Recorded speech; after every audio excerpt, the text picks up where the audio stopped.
स्वागत करते हैं दोस्तों आपका हमारे चैनल के अंदर। जैसा कि हम और आप जानते हैं कि बीजेपी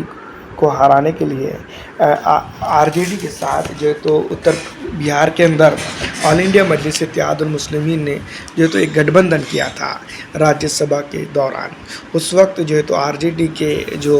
विपक्ष के बड़े नेता या आरजेडी के बड़े नेता तेजस्वी यादव मौजूद रहे थे और विपक्ष के सदन के बड़े नेता के तौर पर उनको ये देखा जाता है। उस वक्त ऑल इंडिया मजलिस इत्तेहादुल मुस्लिमीन के सदर बैरिस्टर असदुद्दीन अवैसी साहब की हिदायत पर जो तो ऑल इंडिया मजलिस इत्तेहादुल मुस्लिमीन ने लब्बैक कहते हुए जो तो तेजस्वी यादव के कैडर को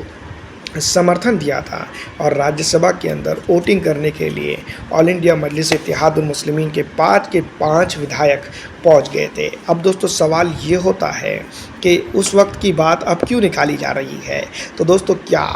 आरजेडी भी अपने जो है तो वक्तव्य पे अपने स्टेटमेंट पे कायम रहेंगी, क्योंकि हम और आप जानते हैं कि अब बिहार के अंदर एमएलसी के चुनाव होने वाले हैं और ऑल इंडिया मजलिस इत्तेहादुल मुस्लिमीन को बआसानी से एक सीट जो है तो मिल सकती है अगर आरजेडी एंड कंपनी यानी कि आरजेडी जो है तो गठबंधन करती है। तो ये एमआईएम और आरजेडी के लिए भी बड़ा फ़ायदे का सौदा हो सकता है, क्योंकि बिहार के अंदर दोनों पॉलिटिकल पार्टियां भारतीय जनता पार्टी के हरीफ है और ऐसे हालात में जब ऑल इंडिया मजलिस इत्तेहादुल मुस्लिमीन के सदर बैरिस्टर असदुद्दीन अवैसी साहब पहले ही जो है तो आरजेडी को अपना समर्थन और अपना वोट दे चुके हैं राज्यसभा के चुनावों के अंदर, तो क्या आरजेडी भी अपनी ज़िम्मेदारी पूरी करेंगी। अगर आरजेडी बकौल अगर अपनी ज़िम्मेदारी पूरी कर भी देती है तो क्या वाकई में उसके नेता वफादारी के साथ ऑल इंडिया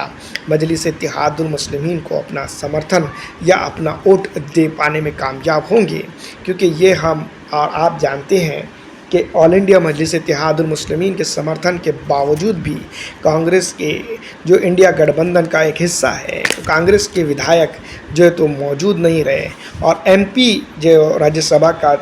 चुनकर आ सकता था वो नहीं आ पाया। तो इन तमाम तब चीज़ों के बाद क्या ऑल इंडिया मजलिस इत्तेहादुल मुस्लिमीन के साथ एक अपने तौर पर जो तो आरजेडी खड़े रहेंगी या नहीं, ये भी कई बड़े सवाल खड़े करता है और आरजेडी के जो तो अपने चरित्र को भी दर्शाने की एक बड़ी चुनौती पैदा करता है। फिलहाल दोस्तों आरजेडी अगर साथ देती है तो ये उसका गठबंधन का अपना जो तो योगदान रहेगा, क्योंकि उसने इससे पहले उससे बेनिफिट लिया है। दूसरी तरफ जो तो अगर साथ नहीं देती है तो सीधी तौर पर ये बात समझी जा सकती है तो बीजेपी को जितवाने के लिए आरजेडी ने अपना जो है तो प्लान बनाया है। आपको क्या लगता है कमेंट करके ज़रूर बताइएगा। अगर चैनल पर नए हैं और सब्सक्राइब नहीं किया है तो सब्सक्राइब करके शेयर कर दीजिएगा।